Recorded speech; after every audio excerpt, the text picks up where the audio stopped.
Alléluia. Levons-nous dans sa présence. Nous allons faire quelques proclamations de foi. Le premier passage sur lequel nous allons nous appuyer pour proclamer notre foi se trouve dans Ésaïe 1,19. Il dit ceci: si vous avez de la bonne volonté et si vous êtes docile, si vous avez de la bonne volonté et si vous êtes docile, vous mangerez les meilleures productions du pays. Est-ce que vous croyez à cette parole? Alors, confessez avec moi. Mon esprit est plein de bonne volonté. Il n'y a en moi aucune rébellion. C'est pourquoi les meilleures productions du pays sont mon partage. Partout où je vais, partout le Saint-Esprit me conduit. Le meilleur est mon héritage. Et j'y apporte le meilleur du ciel. Je développe chaque jour la mentalité d'abondance.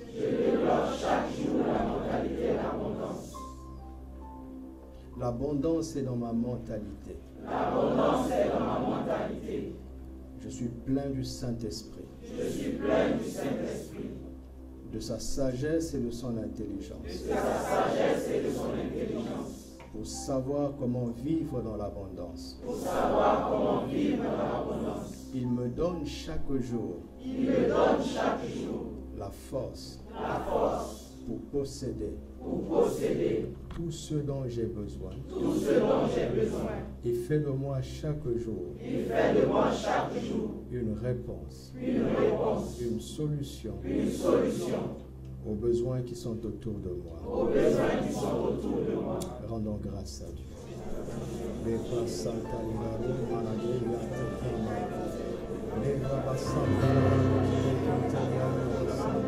Merci Saint-Esprit.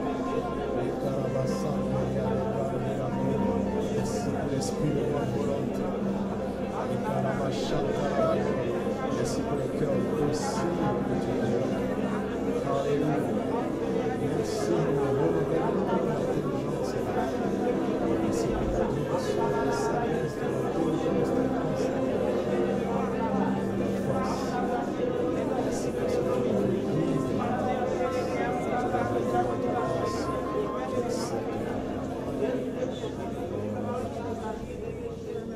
Alléluia.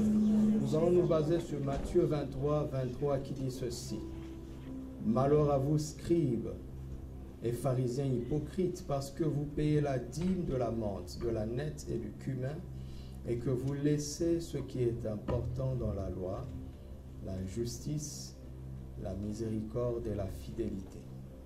C'est là ce qu'il fallait faire, cela ce qu'il fallait pratiquer sans négliger les autres choses. Est-ce que vous croyez en cette parole? Alors nous allons faire une autre confession de foi. Dites avec moi: je pratique l'abondance chaque jour. Mon esprit prend plaisir. À apporter la dîme dans la maison de mon Père. Je pratique chaque jour. Tous les principes de la parole de Dieu. Je pratique la justice. La miséricorde et la fidélité. Chaque jour de ma vie. Car je ne suis pas comme les pharisiens hypocrites. Je suis un enfant de Dieu. Sa parole est dans mon esprit. Il m'a donné le pouvoir d'être tout ce qu'il est et de faire tout ce qu'il dit. Rendons grâce encore. Merci parce que c'est toi qui nous donnes ce pouvoir. Nous ne le sommes pas par nous-mêmes, mais ta parole dans notre esprit nous transforme. C'est toi qui nous donnes ce pouvoir. C'est toi qui nous as créés à ton image. C'est toi qui nous as recréés en Christ qui a fait de nous les chemins. C'est toi qui as fait de nous des hommes pleins d'amour, des hommes pleins de miséricorde, des hommes fidèles, des hommes fidèles, des hommes et des femmes de foi. Nous te rendons grâce pour cela. Et nous te bénissons. Alléluia. Gloire à ton Saint-Nom.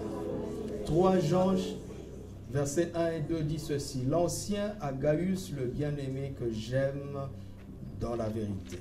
Bien-aimé, je souhaite que tu prospères à tous égards. Sois en bonne santé, comme prospère l'état de ton âme. Je souhaite que tu prospères à tous égards.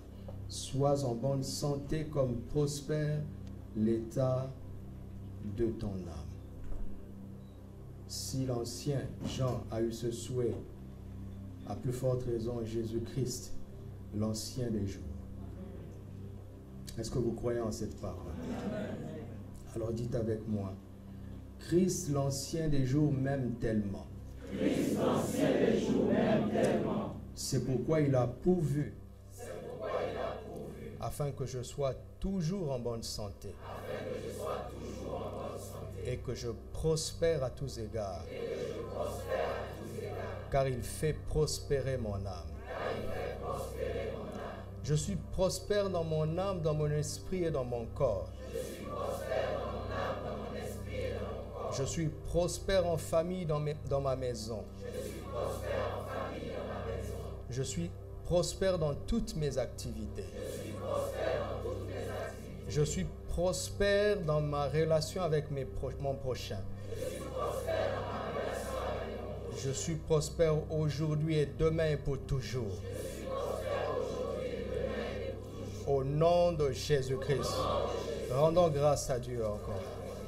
Alléluia. Merci Seigneur, tu nous aimes. Et ta parole est la vérité. Nous choisissons d'y croire, de l'accepter, de la désirer, de la recevoir abondamment et de nous y soumettre. Nous te remercions, toi l'ancien des jours. Tu ne passes point, tu es le même hier, aujourd'hui, éternellement, et tu veilles sur ta parole pour l'accomplir. Tu veilles sur la semence que nous recevons et tu l'accomplis. Nous te remercions parce que tu fais prospérer nos âmes, tu nous fais prospérer à tous égards. Notre bonheur est pour ta gloire. Alléluia. Dites avec moi enfin, je pense abondance. Je pense abondance. Je parle l'abondance. Je parle l'abondance. Je pratique l'abondance. Je pratique l'abondance. Quel que soit le temps. Quel que soit le temps. L'endroit ou les circonstances. L'endroit ou les circonstances. Et lorsque viendra le jour. Et lorsque viendra le jour. Où je dois quitter cette terre. Où je dois quitter cette terre. Je ne m'en irai pas. Je ne m'en irai pas. Sans transmettre l'abondance. Sans transmettre l'abondance. À ceux qui viennent après moi. À ceux qui viennent après moi. Au nom de Jésus. Au nom de Jésus. Rendons grâce encore au Seigneur. Alléluia. Alléluia. Alléluia. Plus d'étroitesse en nous, Seigneur. Plus de disette dans notre système. Plus de pauvreté dans nos pensées. Plus de misère dans notre histoire. Pensons abondance, nous parlons abondance, pratiquons l'abondance et nous la transmettrons comme il convient à tes enfants. Car nous sommes de ta race, nous sommes de ta race, de ta nature. Et nous recevons ta parole. C'est elle qui nous transforme à ton image. Merci Saint-Esprit. Nous sommes prêts pour aller plus loin dans des dimensions que nous ne pouvons pas soupçonner. Nous sommes prêts pour voir ce que l'œil n'a point vu, pour entendre ce que l'oreille n'a point encore entendu. et pour recevoir ce qui n'est point encore monté dans nos cœurs. Nous sommes prêts. Nous te consacrons ce temps, dès maintenant jusqu'au dimanche. Qu'au nom de Jésus, que ce temps, ce séminaire, soit un rendez-vous déterminant pour la suite de notre histoire. Pour chacun de ceux et de celles que tu as conduits en ce lieu. C'est toi qui vas le faire. Au nom de Christ Jésus. Amen. Avant de t'asseoir, une accolade chaleureuse à ton frère, à ta soeur. Bienvenue dans le royaume d'abondance. Dis-le-lui, bienvenue dans le royaume d'abondance.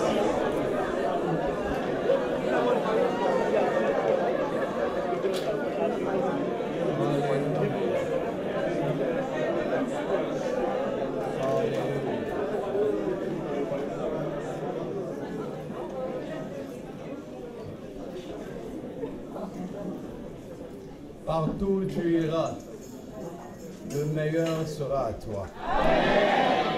Au nom de Jésus. Tu n'iras pas chercher le meilleur quelque part, mais tu le manifesteras par ta présence. Alléluia. Alléluia. Vous savez ce que nous avons fait est le résumé de tous les séminaires d'abondance que nous avons eus avant. Est-ce que vous avez compris ça?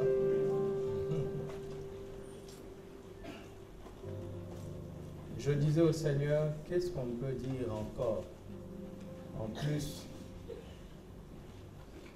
de ce qu'on a déjà vu? Non pas que nous ayons tout vu, non. Mais je me disais, en valait-il la peine? Je savais que cela en valait la peine, mais j'avais besoin d'une parole. Et il m'a instruit de commencer de cette façon. Alors, j'ai aimé la manière dont on a commencé la réunion aujourd'hui avec les mots de l'ancien Cyril. Donc, ce que vous allez faire, les anciens, travailler pour préparer les confessions sur la base de l'enseignement d'aujourd'hui. Comme ça, demain, avant la louange, vous commencez avec ça. Alléluia. Avant la louange. C'est une manière, pas seulement de rappeler, mais de renforcer, de confirmer, d'affirmer la parole que nous recevons dans nos esprits. Amen. Et le Seigneur lui-même, il sait où il nous emmène. Est-ce que vous êtes prêts pour un week-end glorieux? Gloire à Dieu. Alléluia. D'autres communications vous seront données par le pasteur Arlette. Lisons Genèse chapitre 17. Le miracle de l'expansion. Nous allons lire 3 versets. Nous commençons par le verset 2. Genèse 17, verset 2. C'est le Seigneur qui parle à Abraham. Il lui dit ceci: j'établirai mon alliance entre moi et toi, et je te multiplierai. Comment? À l'infini. Cela veut dire que ta multiplication sera sans fin. Je te multiplierai à l'infini. Et nous qui sommes ici sommes l'accomplissement de ce que Dieu avait promis à Abraham. Dis à ton frère, cela a déjà marché. Cela a déjà marché. Mais tant qu'on pourra nous quantifier, c'est-à-dire tant qu'on pourra dire avec précision le nombre que nous sommes, cette parole ne se sera pas encore accomplie. Vous m'entendez? c'est une parole extrêmement puissante. Une promesse sans limite que Dieu a faite à notre père Abraham, et Abraham l'a accepté. Et si tu es un digne fils d'Abraham, tu devrais, comme notre père Abraham, l'accepter aussi. Est-ce que tu l'acceptes? Seigneur, moi je l'accepte. Que ma multiplication soit sans fin. Au verset 6e, il dit, je te rendrai fécond à l'infini. C'est-à-dire, tu auras un potentiel. Tu vas te multiplier à l'infini parce que ton potentiel sera infini. Il dit, je ferai de toi des nations et des rois sortiront de toi. Alléluia. Des rois sortiront de toi. Ce que j'aime le plus dans ces deux passages, c'est le « je ». Vous m'entendez? Il dit « je ». Dieu dit « c'est moi qui le ferai ». Tu as du mal à l'imaginer, tu as du mal à le dessiner, à le visualiser, tu as du mal à te projeter dans ce que je dis. D'ailleurs, c'est quoi l'infini? C'est quoi l'infini? Si je te dis 1000, tu sais ce que c'est. Si je te dis 2000, tu sais ce que c'est. Mais l'infini, c'est quoi? Les hommes ne savent pas ce que c'est que l'infini. Dieu le sait. Vous m'entendez? Et Dieu dit, relax, ne te mets pas de pression. J'ai dit, je. Tu m'entends? C'est moi qui le ferai. J'ai dit, je le ferai. C'est mon affaire, c'est mon travail, c'est ma responsabilité. Tout ce que j'attends de toi, c'est de croire. Je le ferai. Peu importe qui tu es maintenant, Dieu dit, je te ferai une grande nation et des rois sortiront de toi. Tu n'es pas obligé de naître d'un roi pour en engendrer. Tu m'entends? Ton avenir ne dépend pas de ton histoire. Là où tu vas ne dépend pas d'où tu viens. Cela dépend de la connexion avec le Tout-Puissant. Il a dit, je le ferai, alléluia. C'est son affaire.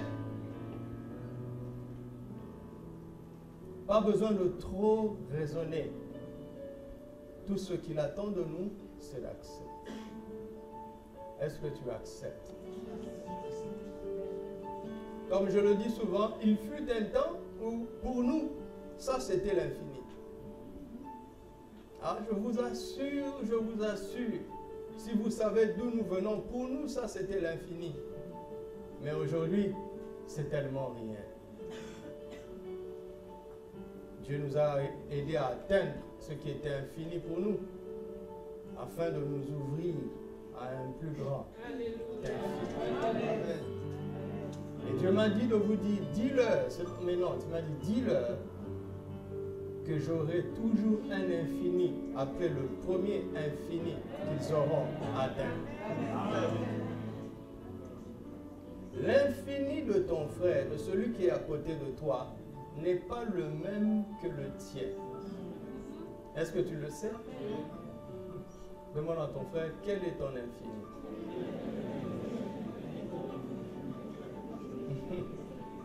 Mais j'aimerais que nous ne nous trompions pas. Il ne s'agit pas de ton infini, ni du mien. Il s'agit de l'infini de Dieu.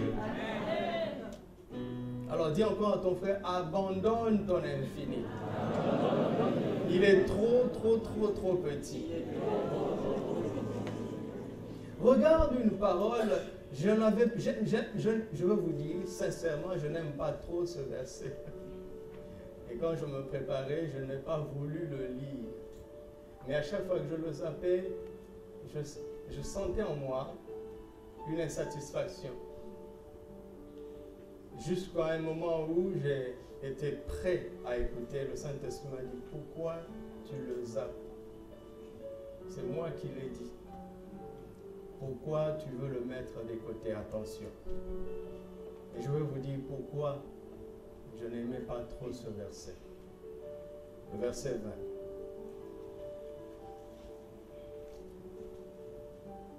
À l'égard d'Ismaël, je t'ai exaucé. Voici, je le bénirai, je le rendrai fécond et je le multiplierai à l'infini. J'aime pas ça. Ça ne te dérange pas, hein, ça? Ça ne te dérange pas? Si ce verset ne te dérange pas, c'est que tu n'as pas bien compris de quoi il s'agit. Pourquoi les fils d'Ismaël vont avoir la même bénédiction et la même promesse que nous, les fils d'Isaac, le fils de la promesse? Pourquoi? À quoi bon être chrétien finalement? Et le Saint-Esprit dit, lis attentivement. Et il poursuit en disant, il engendrera 12 princes. 12 qui? Combien? Vous commencez à comprendre. Vous avez commencé à comprendre, non? Voilà, ça veut dire que l'esprit qui est en moi est déjà en train d'agir en vous. Il engendrera combien? Le chiffre est limité. Alléluia. Et Abraham, il a dit quoi? Des rois sortiront de toi. Il y a combien de rois ici? Il y a combien de rois? 1, 2, 3, 4, 5. Ils ne peuvent pas dépasser 12. Chez nous, on ne peut pas compter. Ça, c'est le premier niveau, mais ce n'est pas fini. Chez eux, non seulement qu'ils sont 12, mais ils ne sont que des princes. Nous, nous sommes quoi? J'ai des larmes aux yeux. C'est quoi la différence entre un roi et un prince? C'est quoi la différence? Un roi est la source de l'autorité. Un prince est une autorité qu'il la reçoit d'un roi. Alléluia. Écoutez-moi. Le roi de demain sera roi demain parce qu'il est né d'un père roi aujourd'hui. N'est-ce pas? Et le roi d'aujourd'hui est devenu roi aujourd'hui parce qu'il était prince hier, étant à son tour né d'un père roi hier. Et quand on remonte, on arrive à un point où le tout premier roi n'est pas né d'un père roi. Il est devenu roi et grâce à lui, une lignée royale s'est créée. Vous m'entendez?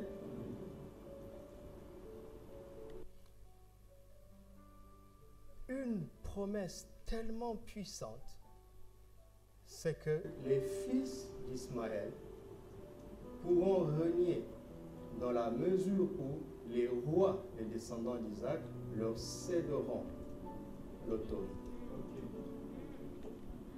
Vous m'entendez? C'est pour cela que lorsque Satan vient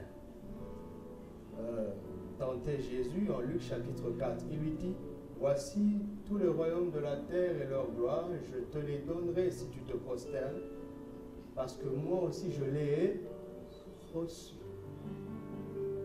Il a reçu de qui? Pas de Dieu, mais du premier roi de la terre, le premier roi humain qui était Adam.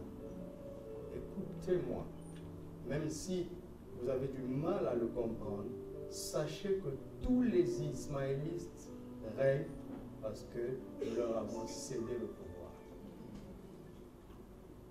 Le moment est venu pour nous de reprendre notre Dieu. Amen. Amen. Tu m'entends? Est-ce que tu m'entends? Crois seulement. Alléluia. Les rois originaux sont de retour. Et les princes doivent faire allégeance.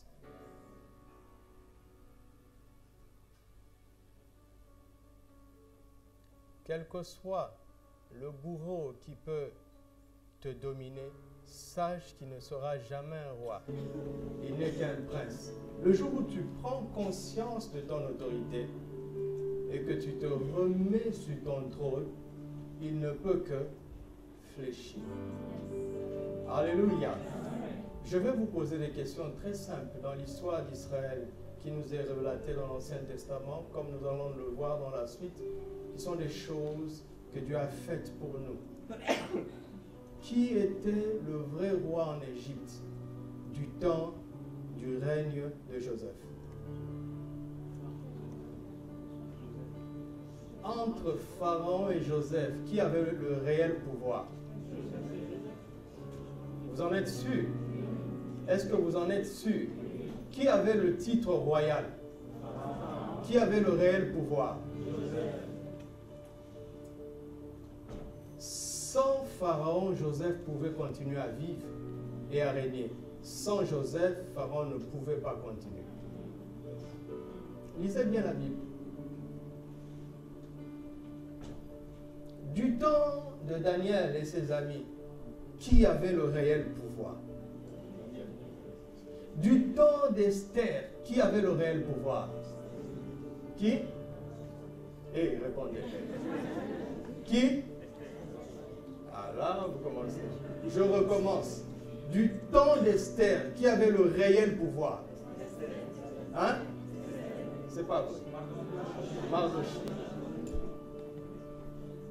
Même Esther n'avait pas le réel pouvoir. C'était un inconnu quelque part sans titre, un scribe, Mardochée, qui a contrôlé les événements,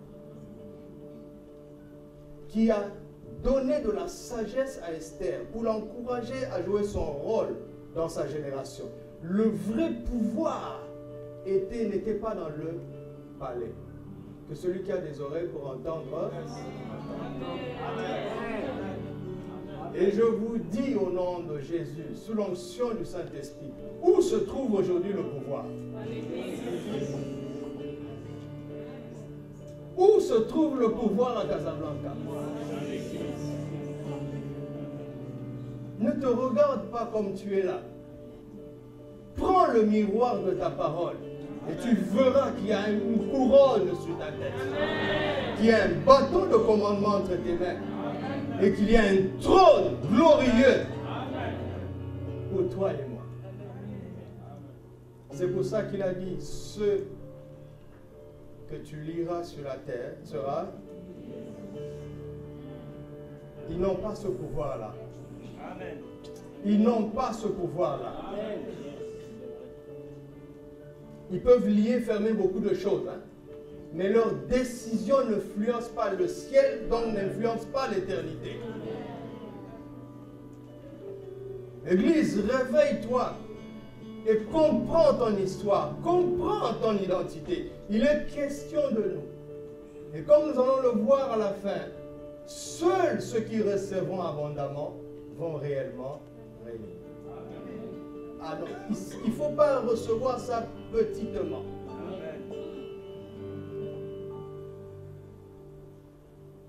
Je ne suis pas venu vous demander à croire ce soir. Je suis venu vous demander à croire vraiment. Parce que ça ne marche pas en croyant simplement. Il faut croire vraiment. Il faut croire contre vents et marées. Il faut espérer contre toute espérance parce que c'est l'exemple que notre Père Abraham nous a laissé.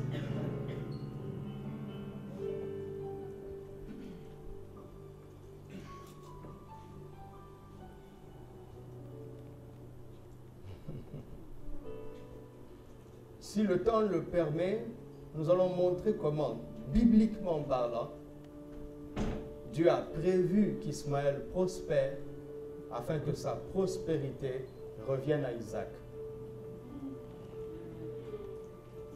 C'est étonnant. Il suffit de lire simplement le verset. On va se mettre la main sur la tête et dire, mon Dieu, mon Dieu, mon Dieu. Donc ne sois pas jaloux de l'Ismaélite qui prospère. Tu m'entends? N'envie pas le méchant. ça revient à maintes reprises dans la Bible, n'est-ce pas? N'envie pas le méchant. Ce n'est qu'un prince. C'est le maximum qu'il peut devenir. Ça peut changer l'histoire de tout le monde ici. Et je prie pour que tout le monde reçoive abondamment. Alléluia. Alors, pourquoi ce thème? Ce n'est pas seulement parce que nous le voulons. C'est parce qu'il nous a donné un ordre.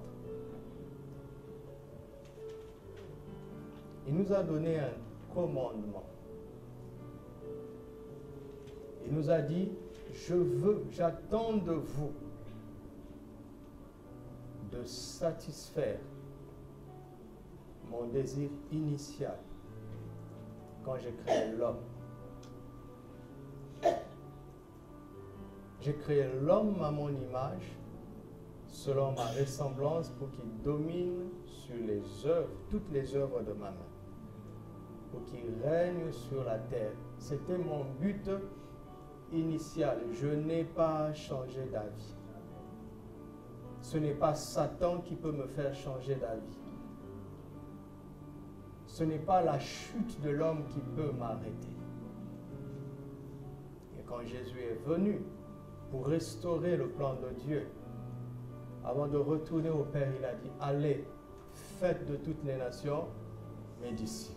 Enseignez-leur à observer tout ce que je vous ai prescrit. Voici, je suis avec vous tous les jours. Il n'y a pas un jour, il n'y a pas un instant, une seconde où Jésus ne soit pas avec toi.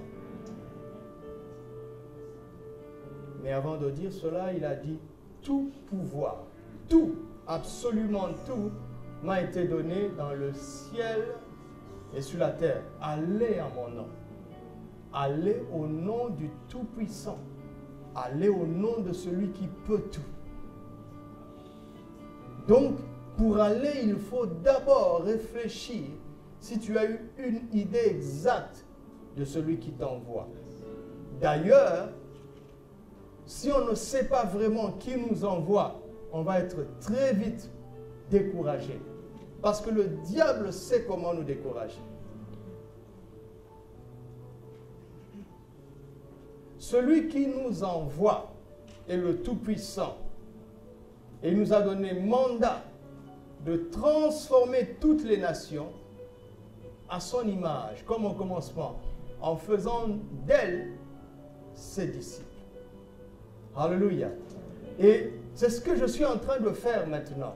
En fait, je suis en train de faire de vous des disciples. Vous allez dire, oui, mais je le suis déjà. Oui, je suis en train de faire de toi un meilleur disciple. Comment? Par la puissance de l'enseignement. Par la puissance de l'enseignement. Tu sortiras ce soir avec un esprit plus ouvert que tu ne l'as jamais eu. Amen. Tu sortiras de cet endroit avec une foi plus grande que tu ne l'as jamais eue. Tu sortiras de cet endroit avec une assurance plus grande que tu ne l'as jamais eue, avec un rêve plus grand que tu ne l'as jamais eu. Tu sortiras de cet endroit en abandonnant ton infini pour saisir l'infini de Dieu.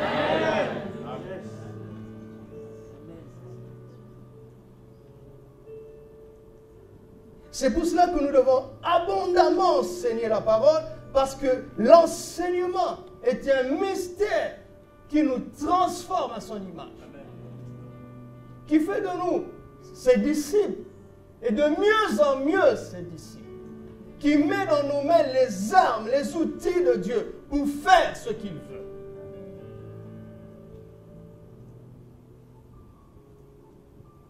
Et c'est un miracle.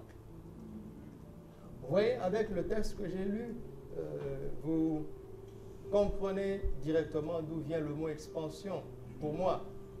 Parce que parfois le Saint-Esprit te donne un thème, parfois il ne t'en donne pas. Il te donne une pensée et il te rend responsable. Parce que nous sommes co-ouvriers avec lui. Lui le chef, mais je travaille aussi avec lui.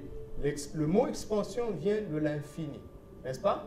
C'est-à-dire le fait de connaître une expansion plus grande. Le Saint-Esprit me disait, cette nuit, il me disait ceci. Il me disait, c'est quoi la naissance?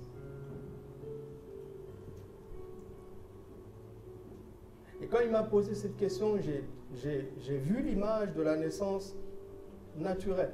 Quand est-ce qu'on dit qu'un enfant est né? C'est lorsqu'il sort du ventre de sa mère, n'est-ce pas?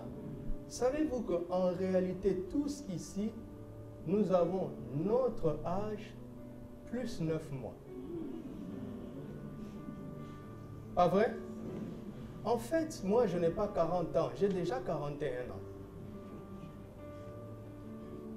Parce que je suis né en février, hein? Maintenant on est au mois de mai, ça fait déjà 3 mois, n'est-ce pas? Plus les 9 mois que j'ai fait dans le ventre de ma mère, j'ai 41 ans. Je n'ai pas 40 ans parce que je n'ai pas commencé à exister le 26 février 76. Le 26 février 1976, c'est l'âge où je suis apparu dans le monde. Mais j'ai commencé à exister 9 mois plus tôt. N'est-ce pas? Mais j'étais dans un monde étroit. Le ventre béni de ma mère. Un ventre extrêmement béni. N'est-ce pas? Ou bien vous ne croyez pas? Attention, hein? J'étais vivant, mais dans un monde étroit. Vous comprenez? Et le jour de ma naissance, j'ai été lâché dans un monde trop grand pour le petit bébé que j'étais. Tu comprends? Et c'est la même chose. Maintenant, un enfant de Dieu, c'est quelqu'un qui est né de... Il est né de qui? Waouh, waouh! Il faut écouter le Saint-Esprit. C'est pour ça que Jean nous dit, tout ce qui est né de Dieu, il triomphe quoi? Parce que le sein de Dieu dans lequel nous étions était déjà plus grand que le monde dans lequel nous venons. Ce n'est pas comme la naissance naturelle où le ventre de ta mère ainsi que de la mienne était plus petit que le monde. Mais être dans le sein de Dieu, c'est être dans un monde beaucoup plus grand, infiniment plus grand que le monde dans lequel nous venons. Vous comprenez ça?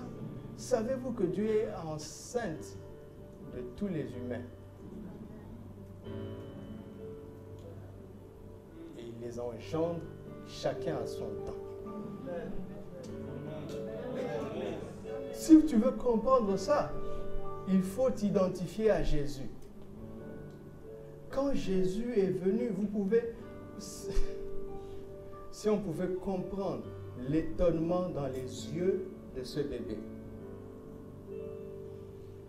Il vient de l'éternité et il se retrouve largué dans un monde où, pour faire juste 10 km, tu fais des jours parce que tu dépends d'un âne. C'était un choc. Quel monde étroit. Quel monde faible. Vous avez peut-être du mal à l'imaginer. Hein? D'accord? Mais on va faire un peu de cinéma.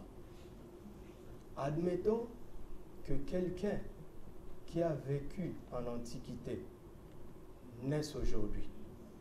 Mais ça va être un choc pour lui. Où tu lui dis, mon ami, moi je vais à Rabat. Il te dit, c'est combien de kilomètres? On dit 100 kilomètres. Je lui dis, je pars et je reviens le soir. Il dit, quoi? 100 kilomètres et tu dis, tu pars, tu reviens ce soir. Il dit, mais je vais prendre le train. Il dit, le train, c'est quoi?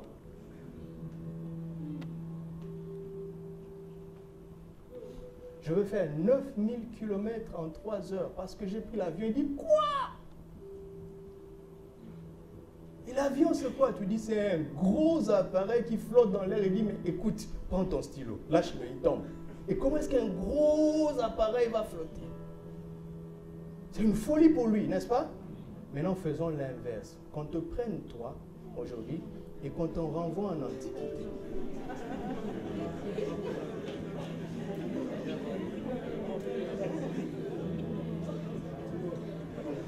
une simple lettre à ton chéri. Hein? Mais des mois pour arriver. Alors que nous, on est habitués à un clic, un texto et ça arrive. Vous comprenez? Dites avec moi, je viens d'un monde infiniment plus grand. Ce monde est trop petit pour moi. Il faut écouter le Saint-Esprit. S'il vous plaît, ne lisez pas la Bible comme si c'était un roman. Prends la Bible et attends. Attends. Attends. Attends. Il va donner vie au Logos. Et ça va devenir vivant pour toi. Être né de Dieu, ça veut dire que j'étais dans son sein. N'est-ce pas? Est-ce que son sein a des limites? Hein? Non. Je vous ai perdu ou quoi? Non. Écoute-moi. Être né de Dieu fait que tous les problèmes sont insignifiants.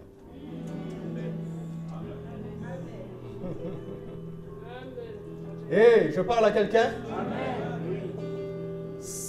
Vous savez, la naissance détermine déjà 90% de l'histoire de quelqu'un.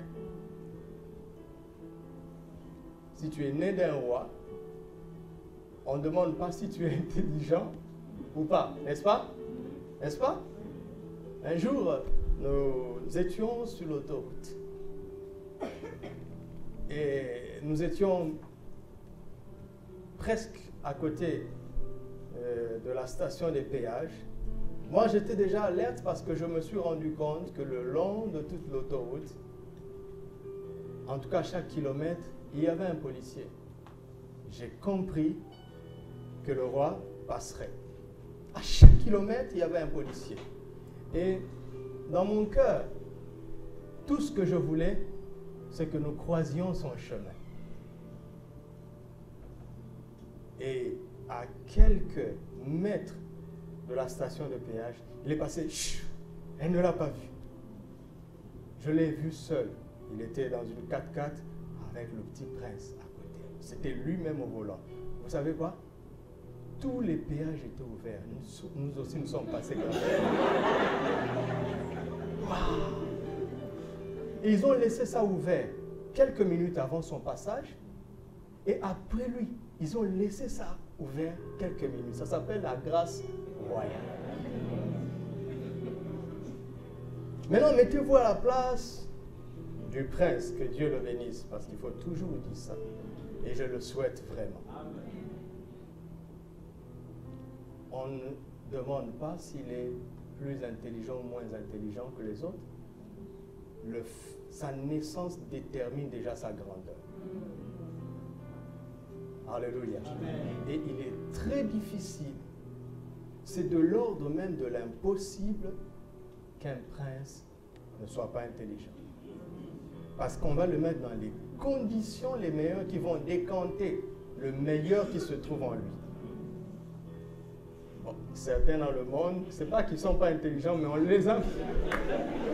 Bon, vous avez compris. Mon ami, nous devons redéfinir la vie chrétienne. Un chrétien, c'est un individu ordinaire qui est né de Dieu. Et donc, il devient extraordinaire. Par définition, un chrétien n'est pas une personne ordinaire. Par définition. Et donc, si tu as raté ça, tu as raté le premier pas même de la vie chrétienne. Tout ce qu'on peut te dire risque de ne pas servir à grand chose. Tu m'entends? Tu m'entends? Être chrétien, c'est être né de Dieu. C'est recevoir le pouvoir, l'autorité de devenir enfant de Dieu. Et donc, c'est devenir un héritier potentiel. Un héritier en puissance. Vous m'entendez?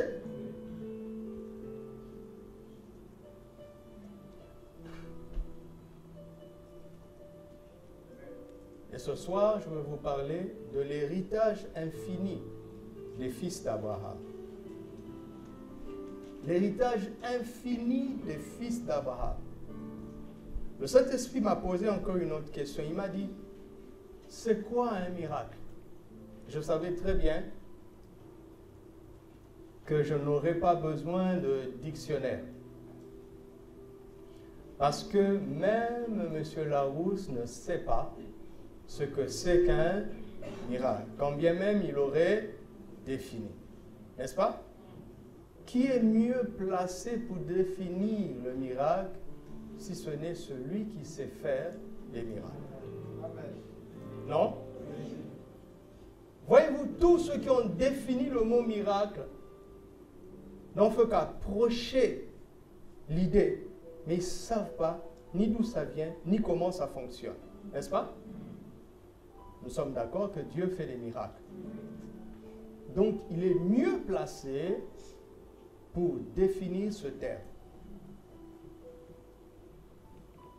Et il m'a dit, un miracle, c'est ce que je suis le seul à commencer à faire. Vous m'entendez? Est-ce que vous m'entendez? Le Saint-Esprit m'a dit ceci, le miracle, c'est ce que je suis le seul à commencer à faire. Pas à faire, hein, mais à commencer. Un miracle, c'est le minimum dans le surnaturel de Dieu. Amen. Vous m'entendez? Vous m'entendez? C'est l'école maternelle du royaume des cieux. C'est la chose la plus simple que le Saint-Esprit puisse faire.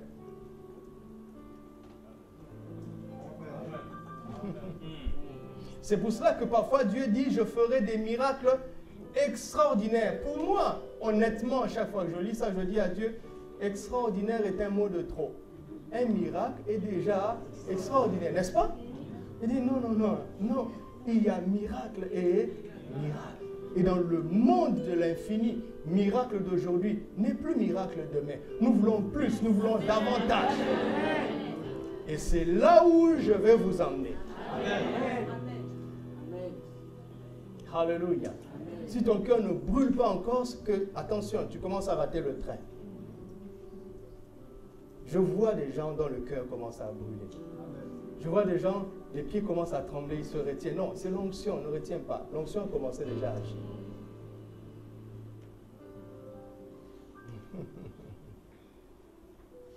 Pourquoi? Parce que c'est le royaume de l'infini. Dieu ne voit pas de limite, ça n'existe pas dans sa pensée, ça n'existe pas là où il est, ça n'existe pas là où il habite, ça n'existe pas là où il demeure, ça n'existe pas dans son environnement. Et il souffre d'être limité en nous. Il en souffre, il est comme en prison. Il dit, faites éclater ses limites. Et je dis, Seigneur, comment je veux faire? Comment je veux faire? Il m'a dit, mais nous sommes en train de causer. Notre conversation n'a pas fini. Et tout ce qui est né triomphe du monde. Et la victoire qui triomphe du monde, c'est quoi? C'est notre foi. Tout est possible à celui qui croit.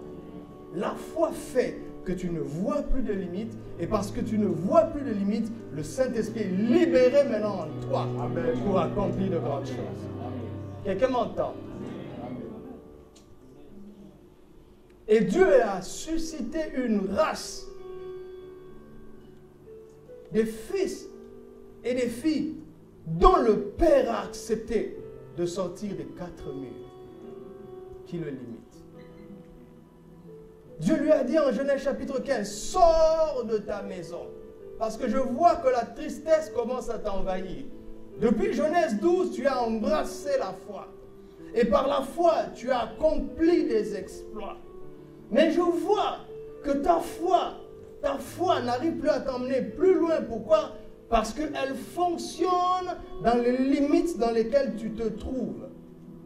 Et tu sais tant que je ne suis pas arrivé à ce mur, je suis encore libre d'avancer. Jusqu'à ce que j'arrive là, n'est-ce pas? Je peux faire tout ce que je veux dans ces 4 murs. Tant que je ne vais pas vers mes limites, je me sens capable, je me sens heureux, parce que tout ce que je veux faire, je le fais. Là où je veux aller, j'y arrive, jusqu'à ce que j'ai besoin d'aller plus loin que ça. C'est là où je me rends compte que je ne puis pas tout. Et quand tu te rends compte que tu ne puis pas tout, c'est là où la détresse commence.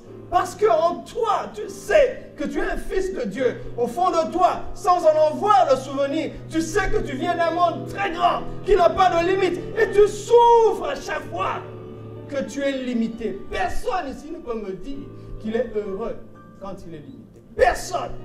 Personne. Parce que tu viens d'un monde où tu avais une liberté totale.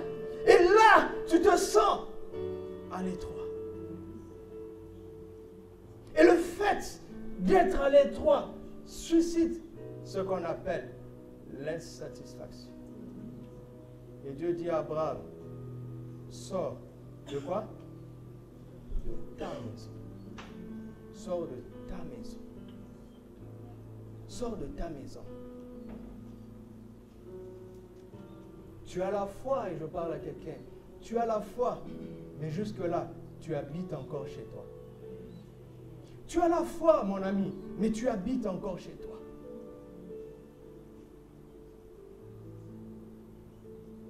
Tu as une demeure plus grande. Pour toi, il dit, je ne peux pas t'y mener si tu ne sors pas de ta maison. Amen. Tu m'entends?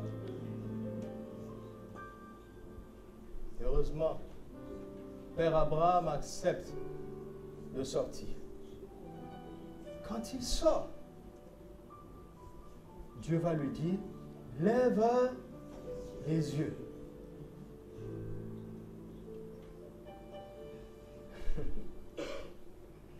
Il dit, ne regarde pas devant toi, ne regarde ni à gauche, ni à droite, ni derrière. Nous allons le voir. Parce que, mon ami, sur terre, tu peux étendre tes limites comme tu veux, mais il y aura toujours une limite. Devant toi, il y aura toujours une limite à côté de toi et derrière toi. Sauf qu'elle peut être plus grande que là où tu étais avant. Il dit, regarde là. Personne ne peut couvrir le ciel. Vous m'entendez? Ce peuple est venu pour entrer à Jéricho. C'est étrange. Jéricho est barricadé. C'est une muraille qui entoure toute une ville. Et il y a le rendez-vous entre le peuple qui est protégé par des murs, le peuple qui a confiance à ce qu'il voit devant lui, derrière lui et à côté de lui. Ça, c'est le peuple de Jéricho. Dieu emmène une confrontation entre le peuple qui place sa confiance en ce qu'il voit autour de lui et un peuple qui place sa confiance en ce qu'il ne voit pas, mais qui est au-dessus de lui. Amen. Amen. Le ciel sera toujours plus grand que la terre. Tu m'entends? Toujours. Toujours.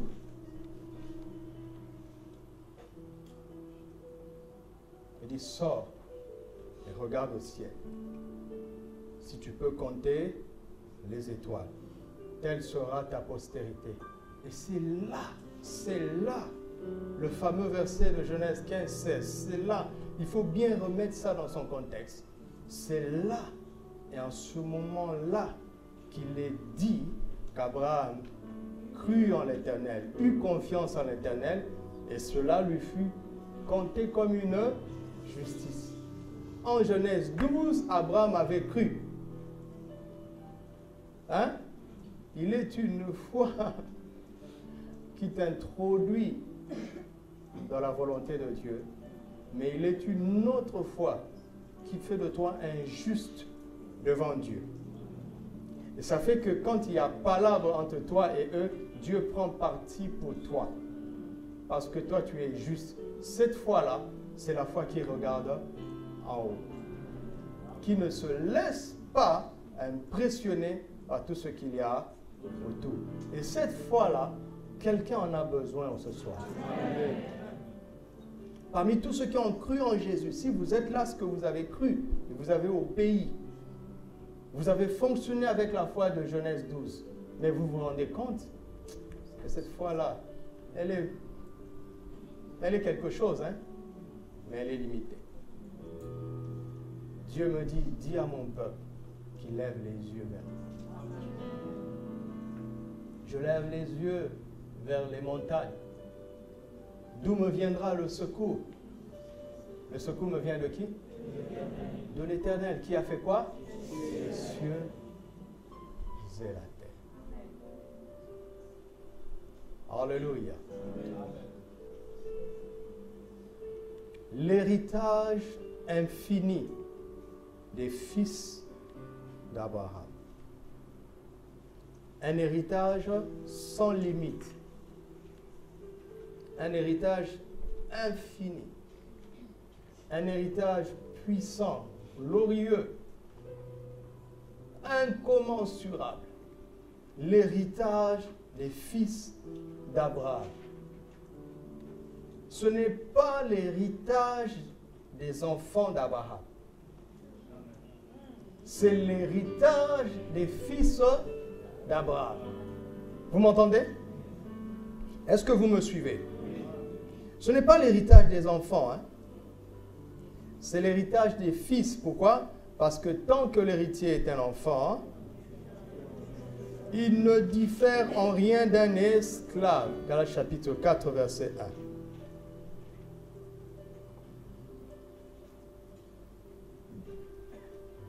1. C'est un héritage qui est réservé pour ceux qui deviennent matures dans la foi. Alléluia.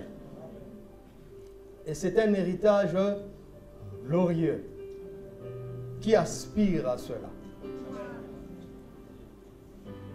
C'est un héritage glorieux. Cet héritage nous est légué par Abraham, qu'il a reçu de Dieu.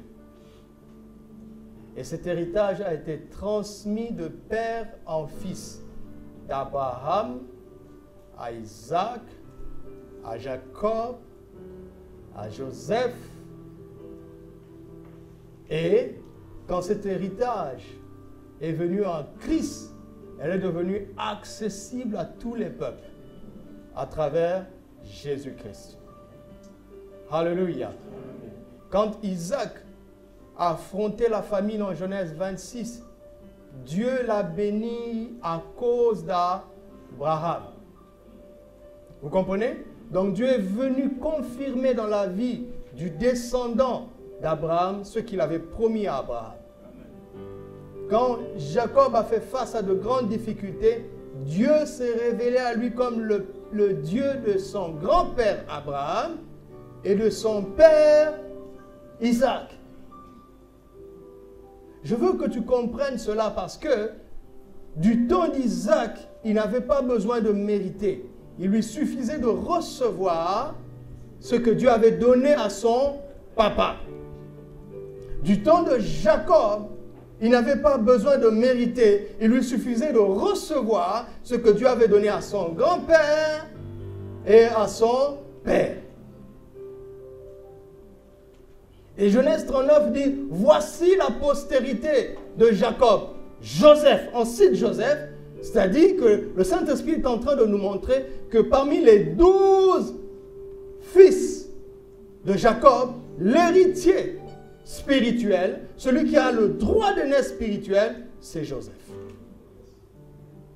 Et Joseph, écoutez-moi, je veux que ça entre bien dans notre tête, Joseph a commencé à vivre la faveur de Dieu dans sa vie, pas avant qu'il ait fait preuve de sainteté.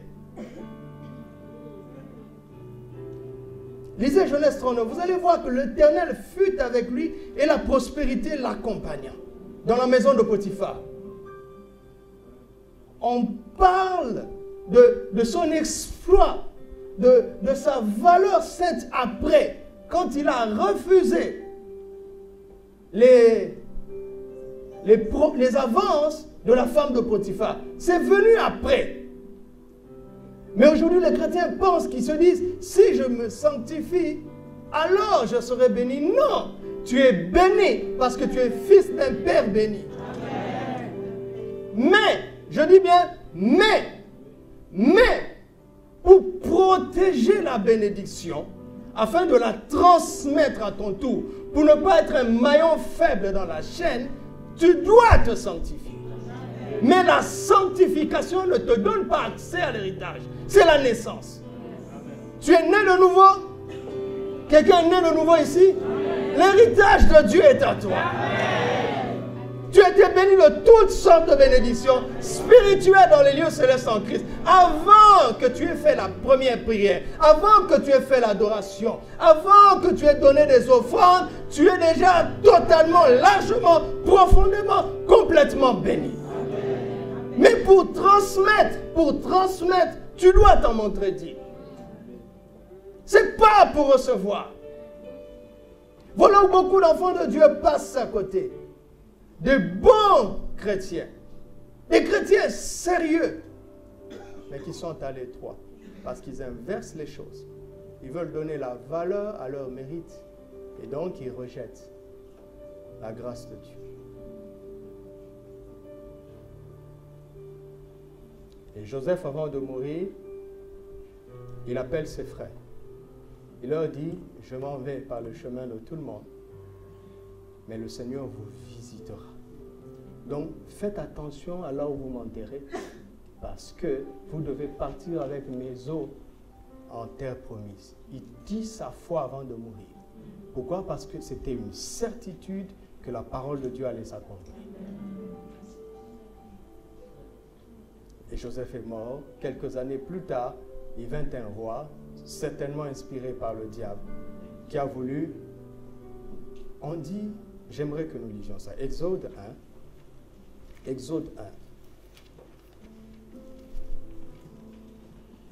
verset 7. Les enfants d'Israël furent féconds et multiplièrent, ils s'accrurent et devinrent de plus en plus puissants et le pays en fut rempli. Ça, c'est la bénédiction d'Abraham qui est en train de fonctionner. Vous comprenez? Personne ne peut s'y opposer. Personne. Je veux que tu crois ça. Personne ne peut arrêter la bénédiction d'Abraham à l'œuvre dans ta vie. Personne. Il n'existe pas, il n'existera jamais. Parce qu'Abraham est celui qui a triomphé de toutes les limites. Il est hors de toutes limites, il regarde en haut. Et Dieu me dit de te dire, regarde en haut, fais comme ton père, regarde en haut, et tu verras ce que je vais faire. Et au verset 11 et 12, et l'on établit sur lui des chefs de corvée afin de l'accabler de travaux pénibles. C'est ainsi qu'il bâtit des villes de Pithom, de Ramsès, pour servir de magasin à Pharaon. Mais, plus on l'accablait, plus il multipliait et s'accroissait. Donc il valait mieux ne pas l'accabler. Est-ce que quelqu'un entend ça? Plus on t'accablera, plus tu multiplieras, plus tu t'accroisseras. Plus on t'accablera, plus on te multipliera, plus tu accroîtras. Et si on ne t'accable pas, tu multiplieras encore davantage. Il ne sait pas quoi faire, il ne sait pas quoi faire. Notre ennemi ne sait pas quoi faire, il est dépassé de toute façon.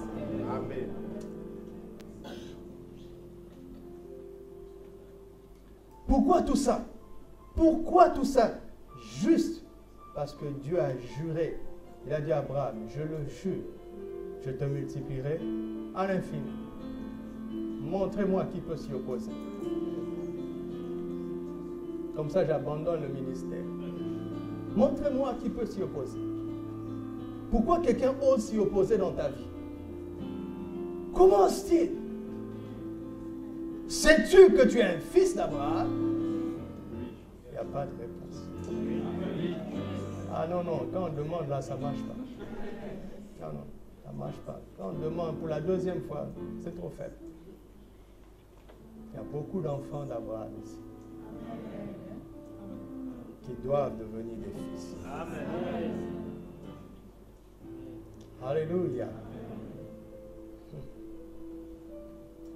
C'est comme un enfant qu'on met dans un berceau. Quand il se réveille, il pleure. On vient le prendre. Et au début, quand on installe le berceau est profond, mais il y a des réglages.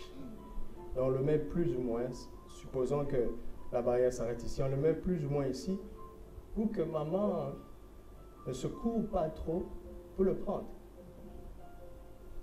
Et le bébé, à chaque fois qu'il fait, maman vient le prendre.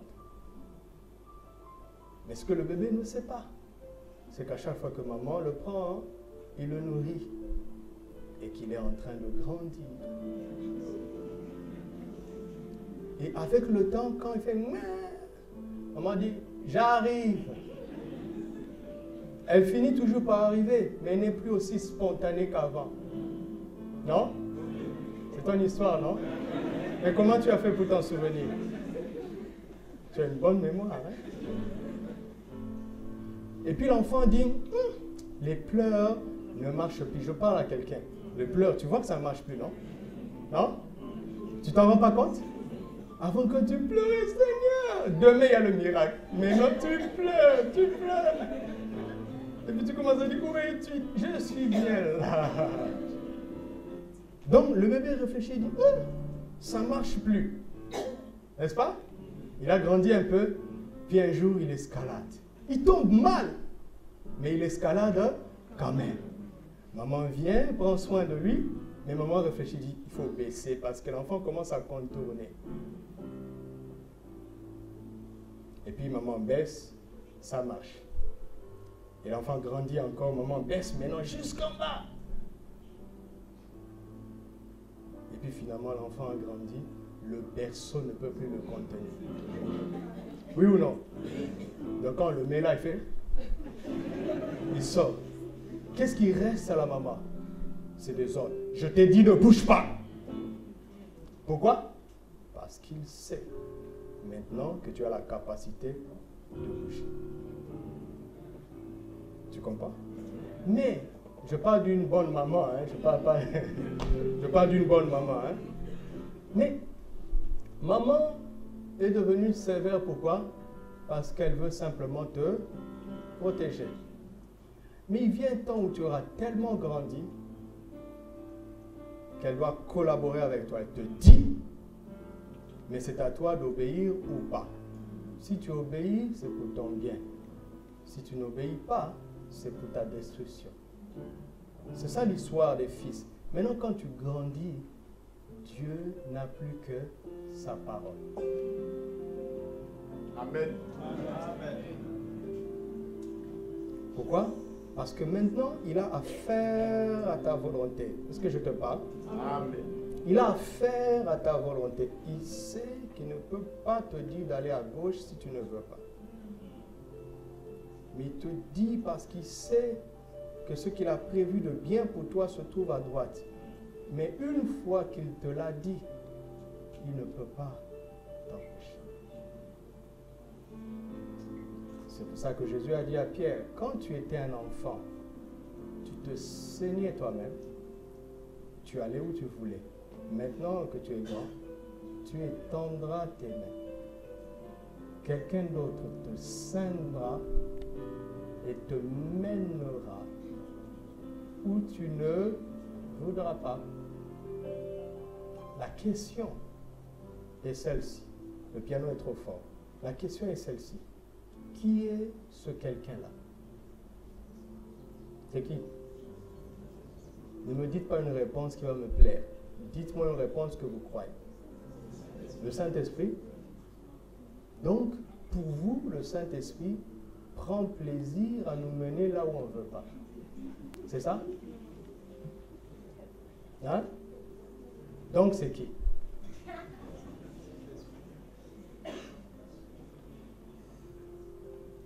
Jusqu'à ce que Paul vienne et nous parle des désirs de la chair qui sont contraires aux désirs de l'esprit.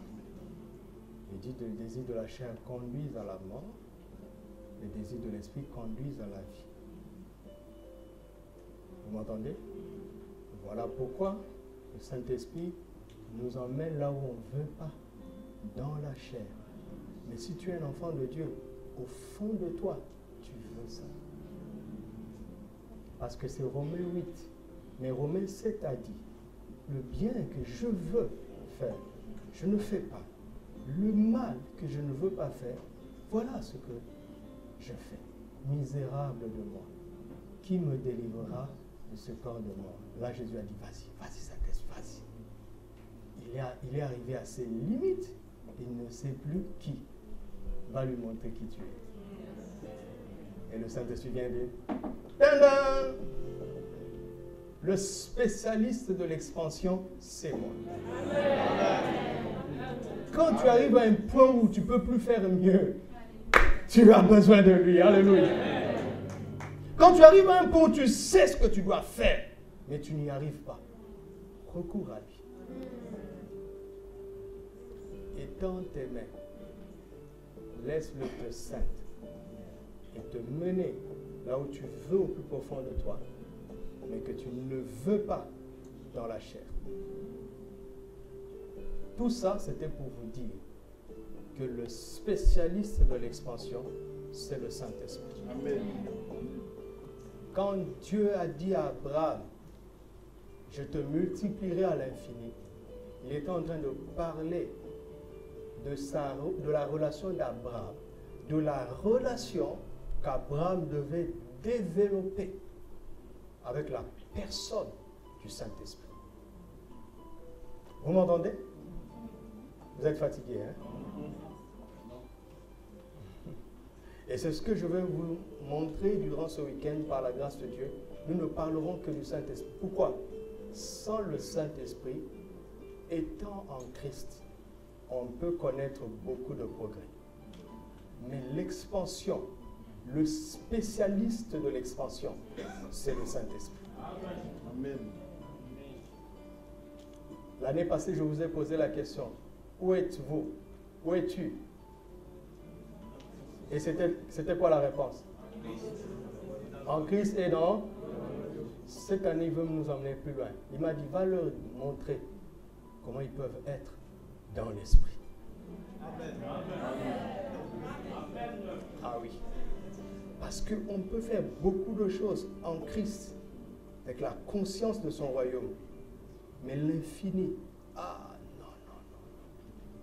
Impossible sans une bonne relation avec le Saint-Esprit. Je me dis, mais de quel droit, je vous dis, de quel droit l'homme sans péché lui-même, Jésus-Christ, a été le meilleur du mets qui soit, mais limité à Nazareth pendant 30 ans. Je vous parle de Jésus. Le péché n'était pas en lui. La rébellion n'était pas en lui. Il ne composait pas avec le système du monde. Il était conscient d'appartenir à un royaume excellent. Mais pendant 30 ans, il n'a pas dépassé Nazareth. Sans le Saint-Esprit, tu ne peux pas sortir de Décathlon.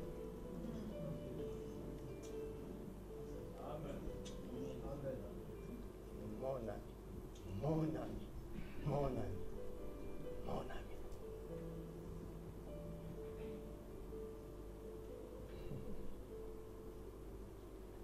Il y a eu un homme appelé Apollos. Il enseignait exactement les Écritures. C'est-à-dire que quand Apollos parlait et démontrait par les Écritures que Jésus était le Messie, quand Apollos parlait, tu ne voyais pas de faute. Tu disais toujours 10 sur 10, mais il n'était pas baptisé du Saint-Esprit. Il vint un couple, Aquila et Priscille. Ils ont pris Apollos. lui a enseigné plus exactement les Écritures, parce que le Saint-Esprit, c'est le facteur en plus. C'est toujours le facteur en plus. Quand le Saint-Esprit est là, il y a toujours un plus. Quelle que soit ton excellence, ouvre-toi à l'esprit. Mon ami, tu vas être surpris. Surpris. Surpris. Amen. Il y a un homme qui a eu une vie extraordinaire pour une personne de l'Ancien Testament, David. Dieu l'a béni. Quand tu regardes David, tu dis,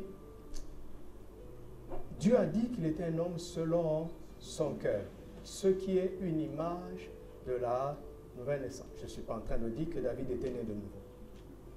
Mais ce qui est une image de la nouvelle naissance, pourquoi? Parce que quand tu nais de nouveau, le Seigneur te donne un cœur nouveau. Amen. Vous comprenez? Et donc, parce qu'il avait un cœur nouveau, Dieu a commencé à se servir de lui.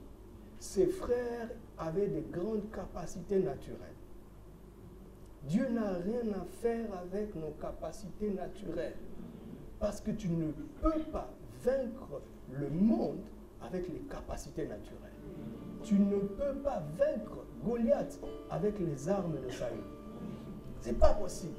C'est dit, avec les armes de Saül, tu peux remporter beaucoup de victoires. C'est l'histoire de Saül. Il a remporté beaucoup de victoires jusqu'à ce que Goliath vienne. Satan a préparé un géant pour chaque géant que Dieu prépare. N'oubliez jamais ça. Il y a la grandeur en chacun d'entre nous, mais Satan a préparé un géant pour que tu ne dépasses pas une limite qu'il a déterminée. Mais ceux qui ne s'appuient pas sur eux-mêmes regardent des Goliaths comme des oiseaux. Amen. Pour leur barbecue. Alléluia. Je vous invite à la terrasse de chez moi. Nous allons faire un barbecue. Avec quoi, pasteur? Avec les Goliaths de ta vie. Donc, si toi tu es de ceux qui pleurent au Seigneur, le Goliath est trop fort, tu n'auras pas droit au barbecue. Pour venir au barbecue, tu dois te réjouir de tes Goliaths. Alléluia. C'est pour ça que nous allons faire une fiche pour le dimanche. Pour des guérisons. Tu vas écrire ton problème de manière spécifique. Tu vas écrire cette maladie qui n'est pas ta maladie de manière spécifique. Amen. Et tu vas nous la donner dès demain soir pour que nous nous préparions dans la prière. Quand je dis nous, je parle que des anciens. Personne d'autre ne lira ça, sauf les anciens. Et dimanche, nous allons faire un barbecue avec ce Goliath. Mais tu ne dois plus venir en te plaignant. Ah oui, sinon tu n'auras pas droit au barbecue. Bon, si tu n'es pas malade, oui, il y a un cadeau pour toi aussi. Tu prépares un sujet, je dis, choisis un seul. Un sujet spécifique d'une percée que tu attends. Nous allons faire un barbecue. Alors, quand tu regardes David, tu dis, waouh, David, il allait de gloire en gloire, de gloire en gloire, de gloire en gloire, de gloire en gloire, jusqu'à la chute. Dieu n'a pas souhaité cela, mais toute chose peut concourir à notre bien si nous sommes repentants. Voici ce que la chute de David nous révèle. Quand vous lisez Psaume 51, vous voyez que David est sincère. Il ne trouve pas des excuses. Il dit, Dieu, j'ai péché contre toi, en sorte que tu seras juste dans ta sentence. Il n'essaye pas de manipuler Dieu. Mes amis, si tu as tort, dis que tu as tort. Dis à l'autre, tu as raison, pardon. Point barre. Point barre. Tu peux ajouter, oui, non, mais c'est parce que je n'avais... Non, non, non. Peut-être que tu n'avais pas bien compris, mais il se trouve que tu as eu tort. Arrête-toi là, dis, pardon, j'ai eu tort. De sorte que si tu réagis mal, tu seras dans le droit. Mais pardon. Ça prouve que ce jeune homme connaissait la grâce. Ce que Adam ne connaissait pas. Vous savez ça? Adam ne connaissait pas la grâce. Quand il a péché, il a vu que la gloire de Dieu qui le couvrait l'avait quitté. Il a entendu Dieu venir, Dieu qui savait ce qu'ils avaient fait. Hein. Mais il venait quand même. Pourquoi? Parce que Dieu est toujours bon. Il est prêt à pardonner. Lui, qu'est-ce qu'il fait? Il se cache. Et quand Dieu lui pose la question, c'est une main tendue. Non, il commence à se justifier et à accuser les autres. C'est grave. Connais la grâce. Quand tu as tort, dis, j'ai eu tort. Pardon. Tu m'entends?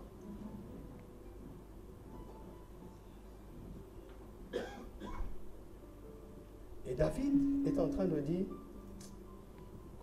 comment une telle chose peut arriver à une personne comme moi? J'étais sincère à chaque cantique d'adoration, n'est-ce pas? J'étais sincère à chaque offrande. Qu'est-ce qui s'est passé?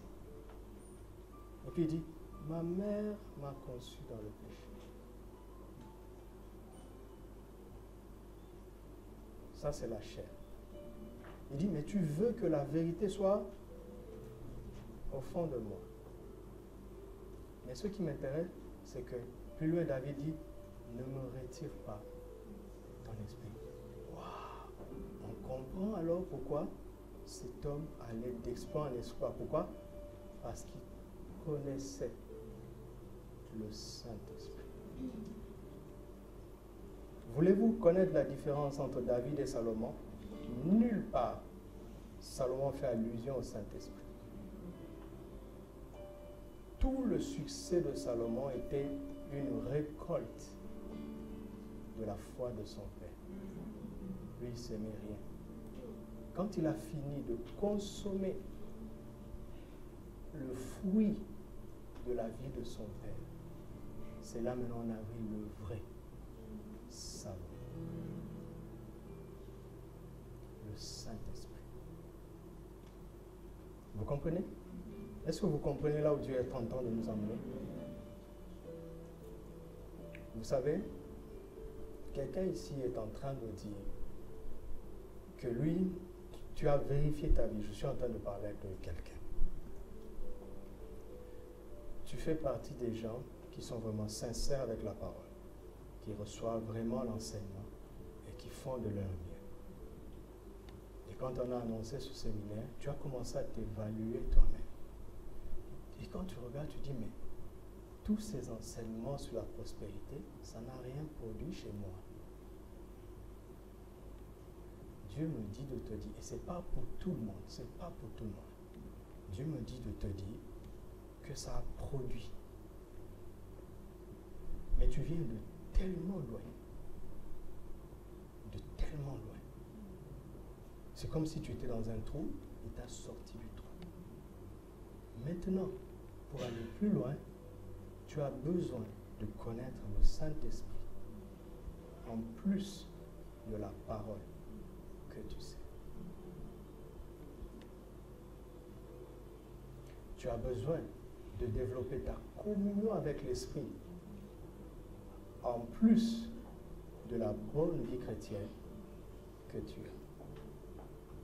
Tu as besoin de développer la prière par l'Esprit en plus de la bonne vie de prière que tu as. Tu as besoin d'entrer dans une dimension de révélation de l'Évangile en plus de la méditation que tu pratiques bien. Parce que pour aller là où tu veux, tu n'y arriveras pas sans le Saint-Esprit.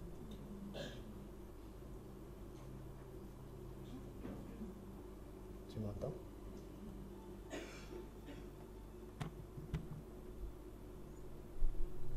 Le Saint-Esprit. Dieu a prévu pour nous une expansion miraculeuse. Amen. Chaque fois que je parle avec les collègues pasteurs, si tu prends ce que je suis en train de dire comme de la prétention, c'est que tu ne me connais pas. Chaque fois que je parle avec les collègues pasteurs, ils me disent, qui sont dans notre pays, ils me disent, ce que vous arrivez à faire ici, ça vaut mieux que des églises de 10 000 membres dans notre pays. Parce que, croyez-moi, je veux parler du Congo que je connais. Ce n'est pas un exploit que d'avoir une église de 5 000 membres au Congo. Ce n'est pas un exploit. Ce n'est pas un exploit. Mais d'avoir ce que nous avons ici, c'est un exploit. Tu le crois ou pas, je t'informe. Et on n'aurait pas eu ça sans le Saint-Esprit. S'il a fait peu, il va faire plus. Amen. Tu as entendu? Maintenant, il y a deux catégories de personnes ici. Il y a des gens qui ne croient pas. Ils ne sont pas avec nous. Ils sont toujours présents. Ils ne sont pas avec nous. Je te préviens. Je te préviens. Le feu va passer. Tu comprends? Donc, ne passe pas à côté. Il vaut mieux pour toi de partir que de ne pas être à 100% avec nous. Il y a des gens qui viennent pour trouver un moyen de nous contester.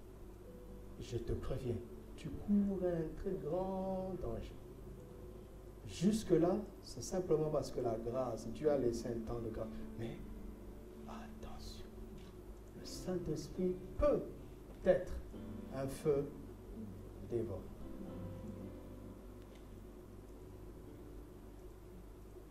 Si tu ne crois pas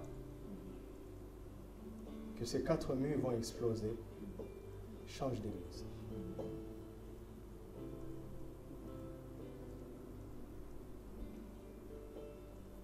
Parce que quand la gloire de Dieu se manifeste d'une certaine façon, tout le monde meurt, mais certains ressuscitent.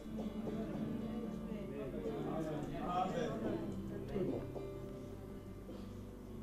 Je veux mourir en moi-même, mourir en la chair, et laisser Christ paraître largement en moi.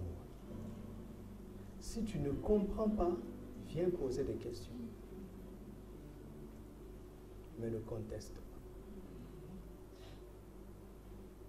Tu m'entends? Parce que nous ne cherchons pas quelque chose de naturellement grand. Nous aspirons à quelque chose de surnaturellement extrêmement grand. Amen. Parce que nous sommes les fils d'Abraham. Amen. Parce que le monde, le sein dont nous venons, est infiniment plus grand que le monde où nous nous trouvons. Parce que celui qui est en nous est comment? Plus grand que celui qui est dans ce monde.